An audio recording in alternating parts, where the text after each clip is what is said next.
Setiap kita muslim di dalam kehidupan ini selalu ingin dicintai oleh Allah Subhanahu wa ta'ala. Dan tidak seorang pun di antara kita yang hidup ingin dimurkai oleh Allah Subhanahu wa ta'ala. Jangankan lagi dimurkai Allah, dimarahi tetangga saja kita kadang-kadang sudah merasa tidak enak. Padahal bagaimanapun, kalau sekadar dimarahi tetangga, kita masih bisa menghindar, pergi atau pindah ke tempat lain. Tahun depan kita kembali lagi, barangkali sudah bisa berdamai. Tapi jikalau Allah yang murka kepada kita, padahal alam ini adalah miliknya belaka, rasanya kemana lagi langit tempat kita bernaung, dan kemana lagi bumi tempat kita berpijak. Setiap orang ingin dicintai Allah, tapi tidak setiap orang mau melakukan perbuatan-perbuatan yang kalau dikerjakannya Allah akan cinta kepadanya. Dan setiap orang tidak ingin dimurkai Allah, tapi orang kadang-kadang tanpa sadar melakukan perbuatan-perbuatan yang justru dimurkai oleh Allah Subhanahu wa ta'ala. Pada pertemuan kali ini, ingin saya sampaikan kepada hadirin satu hadis qudsi, di mana Allah Subhanahu wa ta'ala berfirman melalui lisan Nabi besar Muhammad sallallahu alaihi wasallam, "Uhibbu thalathan wa hubbi li thalathin ashad." Aku cinta, kata Allah, kepada 3 macam golongan manusia, tapi aku lebih cinta lagi kepada yang 3 macam lagi. Jadi ada yang sekedar dicintai Allah, ada yang lebih lagi dicintai oleh Allah Subhanahu wa ta'ala. Siapa mereka? Mari kita ikuti satu persatu isi daripada hadis qudsi ini. Yang pertama, uhibbu ahlas sakha. Aku cinta, kata Allah, kepada orang-orang yang pemurah. Aku cinta kepada orang-orang yang ringan tangan, mempunyai kepekaan sosial yang tinggi, gemar menolong orang yang memang memerlukan pertolongan. Aku cinta kepada orang-orang yang semacam itu. Saudara-saudara kaum muslimin rahimakumullah, di zaman sekarang ini, seiring dengan makin tajamnya persaingan hidup, makin tingginya tensi ekonomi, antara tenaga kerja yang masuk pasaran dengan lapangan kerja yang tersedia jauh dari memadai, gaya hidup orang konsumtif semakin individualis. Timbullah sikap hidup elu-elu, gua-gua. Kepekaan sosial mulai lentur dan luntur, tapi tidak terwujud di dalam kehidupan sehari-hari. Padahal agama mengajarkan Allah cinta kepada orang-orang yang bermurah tangan, gemar melakukan pertolongan, peka melihat penderitaan dan kesulitan orang lain.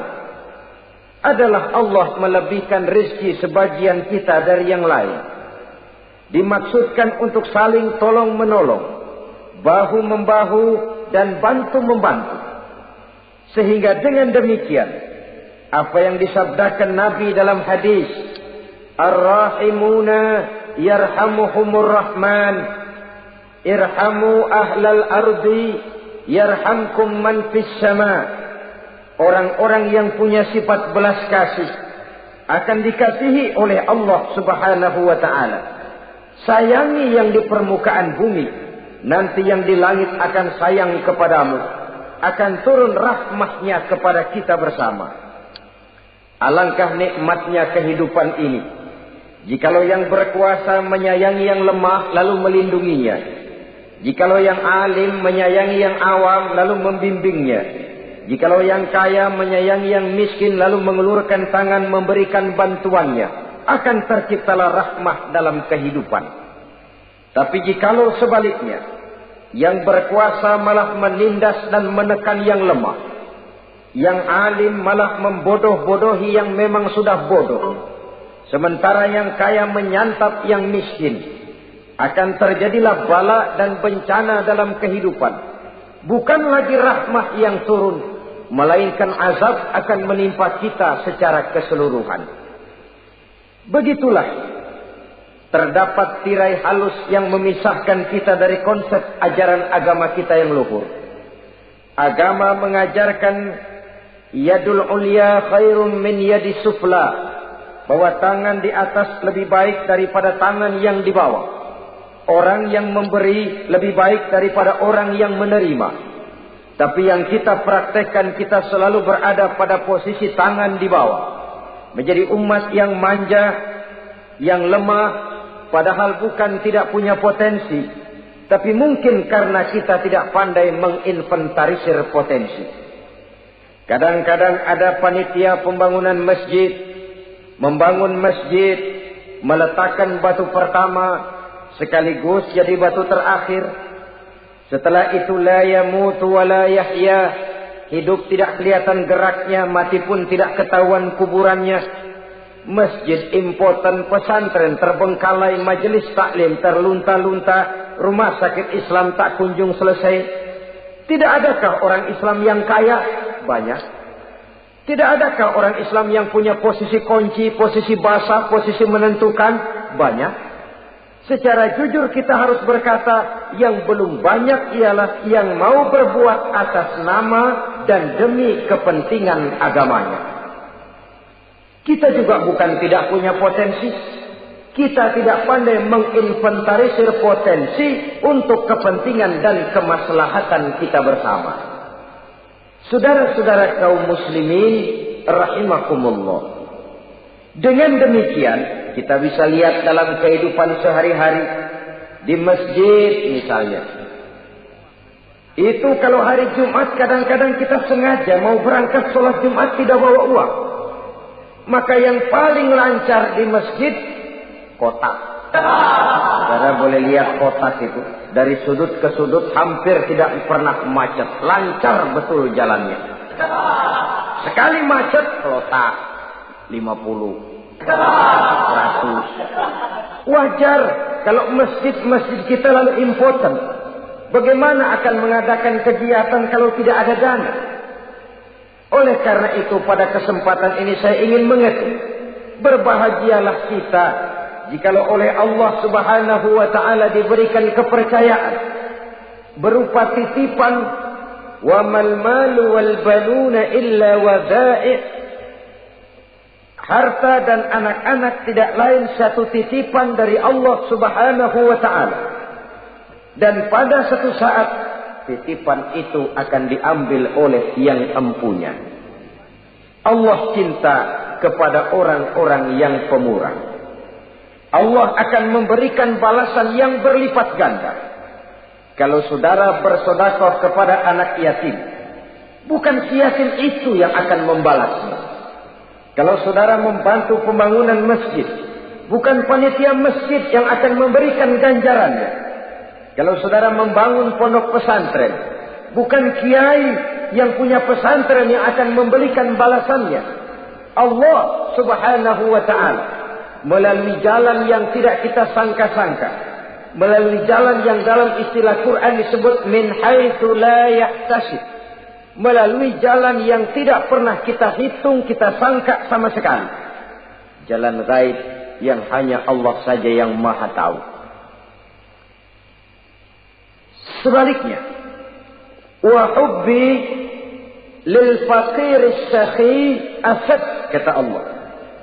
Aku cinta kepada orang-orang yang pemurah, tapi aku lebih cinta lagi kepada orang-orang miskin yang pemurah. Orang kaya pemurah, Allah cinta.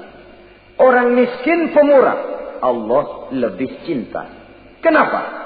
Kalau orang kaya sedekah 5.000 rupiah misalnya, orang miskin pun sedekah 5.000 rupiah, sama jumlahnya, sama ikhlasnya, sama halalnya, tapi besarnya pahala lebih besar sedekah si miskin yang 5.000 rupiah itu ketimbang si kaya yang juga 5.000 rupiah.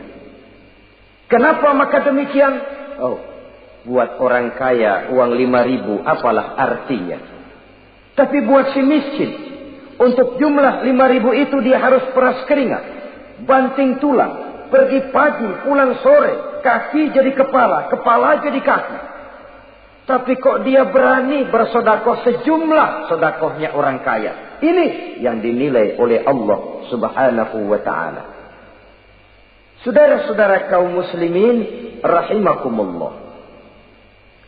Sifat inilah yang dahulu dicontohkan oleh baginda Rasul. Bahkan apa yang beliau sedekahkan kepada orang lain biasanya adalah sesuatu yang lebih baik dari apa yang beliau pakai sendiri. Watak ini yang diikuti oleh generasi sahabat.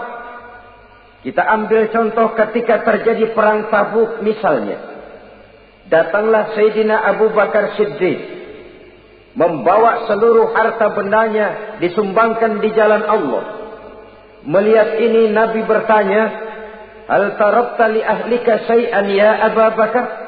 Wahai Abu Bakar, begini banyak harta yang kau infakkan fi sabilillah ini. Apakah buat keluargamu sudah kau tinggalkan? Sayyidina Abu Bakar dengan tegak menjawab, "Taraktu lahumullaha wa rasulahu." Sudah, saya tinggalkan mereka Allah dan Rasulnya.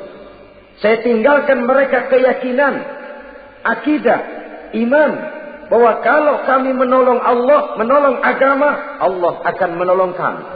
Bahwa kami tidak akan jadi melarat karena memperjuangkan agama. Bahwa kami tidak akan jatuh miskin kalau harta ini kami belanjakan di jalan Allah. Kami tinggalkan keyakinan itu kepada anak-anak dan istri di rumah.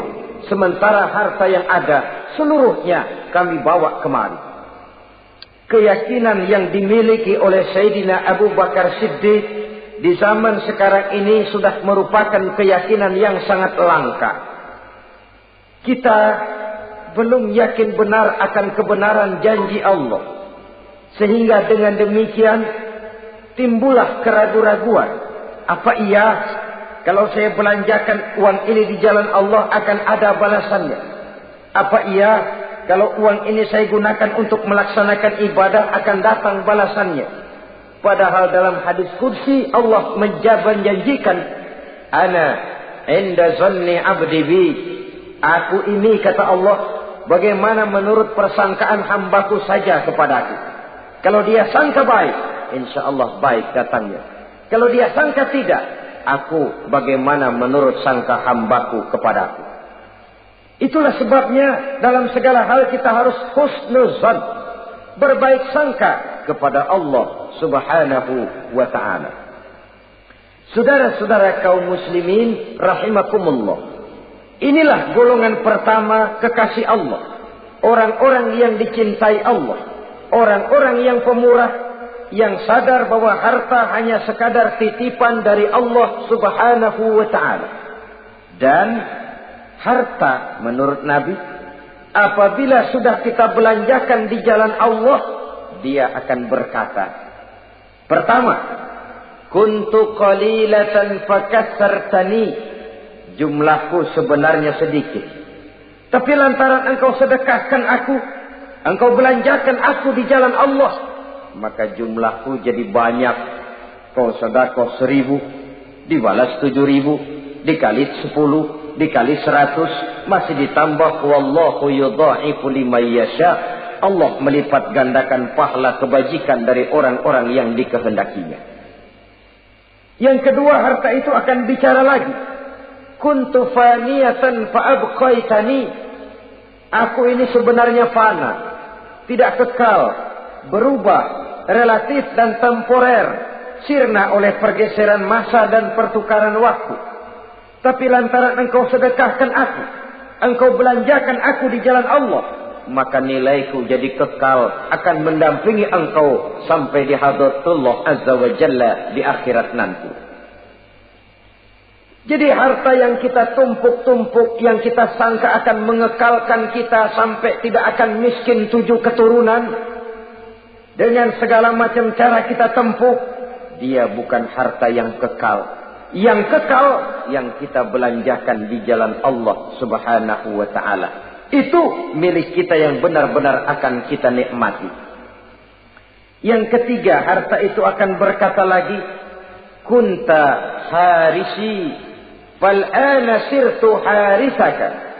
Dahulu kamulah yang menjaga saya, tapi sekarang setelah saya sedekahkan, setelah engkau sedekahkan aku, setelah engkau belanjakan aku di jalan Allah, bukan engkau lagi yang jaga aku, kata si harta, akulah yang akan menjagamu.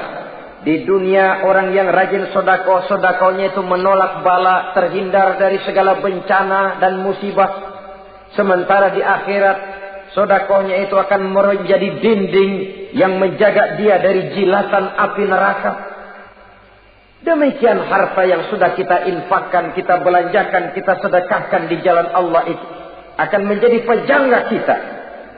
Sehingga Nabi menyatakan, inna sadaqatal mar'il muslim tazidu fil umri wa tadfa'u mitatas su'i. Sesungguhnya sedekahnya seorang mukmin dapat menambah umur panjang dan menyelamatkan seseorang dari mati secara su'ul khatimah. Marilah kita melihat bahwa agama ini memerlukan kita, bahwa umat ini mengharapkan pengorbanan kita. Dengan segala kemampuan yang ada pada diri kita, mari kita menyadari bahwa harta kita yang benar-benar milik kita, sesungguhnya yang sudah kita belanjakan di jalan Allah Subhanahu wa ta'ala. Saudara-saudara kaum muslimin rahimakumullah, inilah golongan pertama. Golongan yang kedua yang dicintai oleh Allah Subhanahu wa ta'ala, uhibbul mutawadhi'in.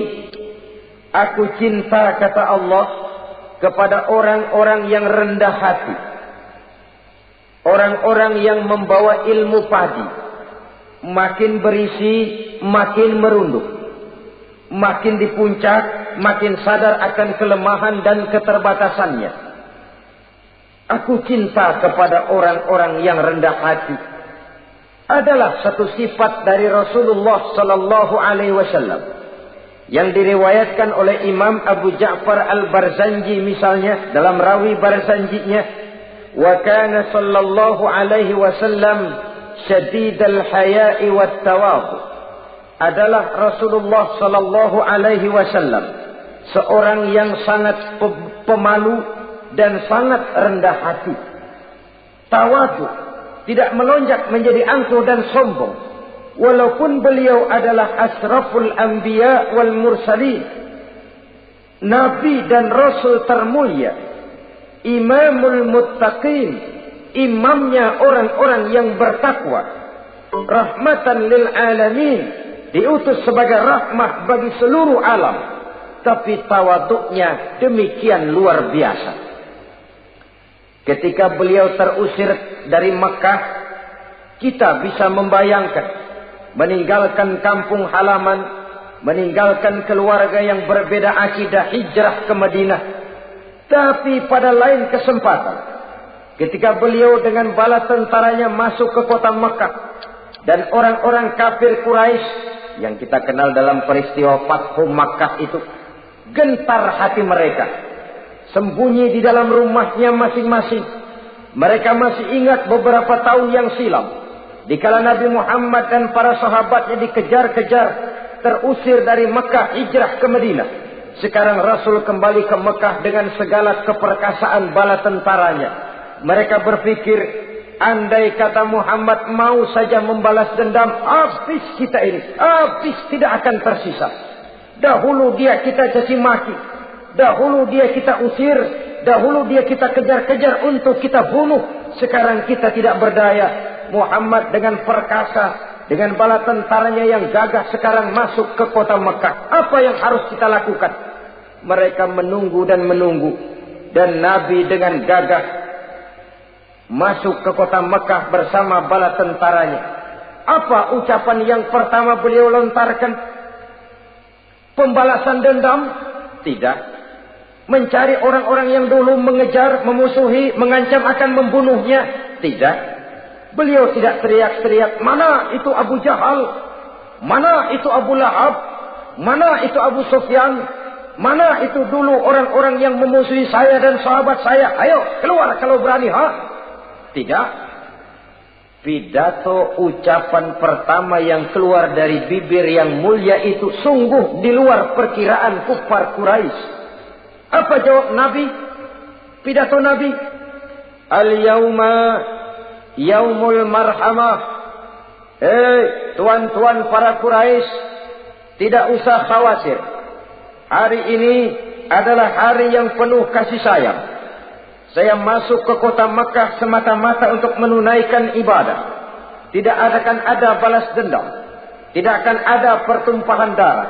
Siapa yang masuk ke Masjidil Haram dia aman. Siapa yang masuk ke Masjidil Haram dia tenang. Tidak akan diganggu barang sedikit pun. Bersih hatinya dari balas dendam. Tidak ada watak untuk menunjukkan kepongahan padahal beliau berada di puncak kejayaan. Tidak. Ini yang disebut syadidul haya wat tawadhu. Sangat rendah hati. Tidak melonjak menjadi angkuh dan sombong lantaran keberhasilan yang pernah dicapainya. Uhibbul mutawadhi'in. Aku cinta kepada orang-orang yang rendah hati. Makin berkuasa, makin rendah hati. Makin berilmu, makin rendah hati. Makin kaya, makin tawadhu. Wa hubbi lil ghaniyil mutawadhi asad. Tetapi kata Allah, aku lebih cinta lagi kepada orang-orang kaya yang rendah hati. Orang miskin tidak sombong, Allah cinta. Orang kaya tidak sombong, Allah lebih cinta. Sebabnya apa? Rasa-rasanya kalau ada orang miskin tidak sombong, memang sudah harusnya. Tapi kalau ada orang kaya, apa saja dia punya. Kebunnya ada di mana-mana, kendaraannya sejumlah keluarganya, uangnya, depositonya ada di berbagai bank, pabriknya banyak. Apa saja dia punya, tapi tidak sombong, tawadhu. Ini yang lebih dicintai oleh Allah Subhanahu wa ta'ala. Saudara-saudara kaum muslimin rahimakumullah. Oleh karenanya hadis qudsi ini menanamkan kesadaran kepada kita bersama bahwa yang pantas untuk sombong hakikatnya cuma Allah saja. Itu sebabnya salah satu asmaul husna Allah disebut al-mutakabbir. Kalau Allah sombong, wajar karena memang tidak ada Tuhan lain selain Allah. Alam dan seluruh isinya adalah miliknya belaka. Tidak ada satupun yang bisa mengklaim. Al-mutakabbir huwallah. Yang pantas sombong hanya Allah Subhanahu wa ta'ala. Saudara-saudara kaum muslimin rahimakumullah. Yang ketiga, orang yang dicintai oleh Allah Subhanahu wa ta'ala, uhibbut taibin. Aku cinta kepada orang-orang yang bertaubat. Kepada orang-orang yang apabila berbuat kesalahan, dia segera sadar. Dijadikannya kesalahan itu sebagai satu pelajaran untuk tidak diulanginya lagi pada masa yang akan datang.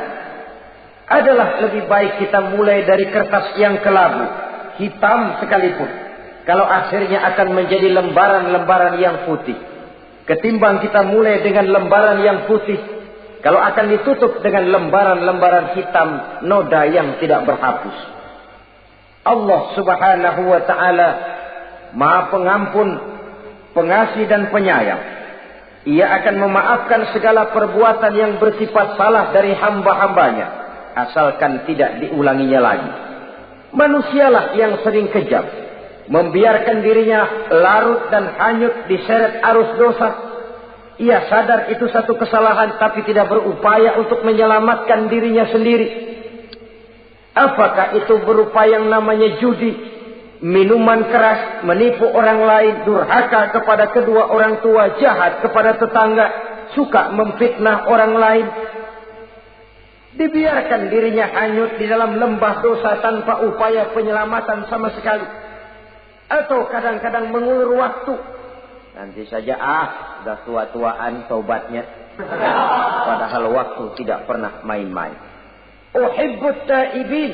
Aku cinta kepada orang-orang yang mau bertaubat. Wa hubbi lisyabit taib asyad. Tapi aku lebih cinta lagi kepada orang-orang muda yang mau bertaubat. Apabila orang tua bertaubat, Allah cinta. Anak muda bertaubat, Allah lebih cinta.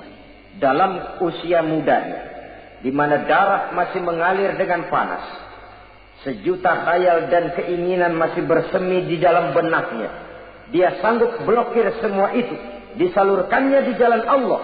Allah cinta sekali kepada orang-orang semacam itu.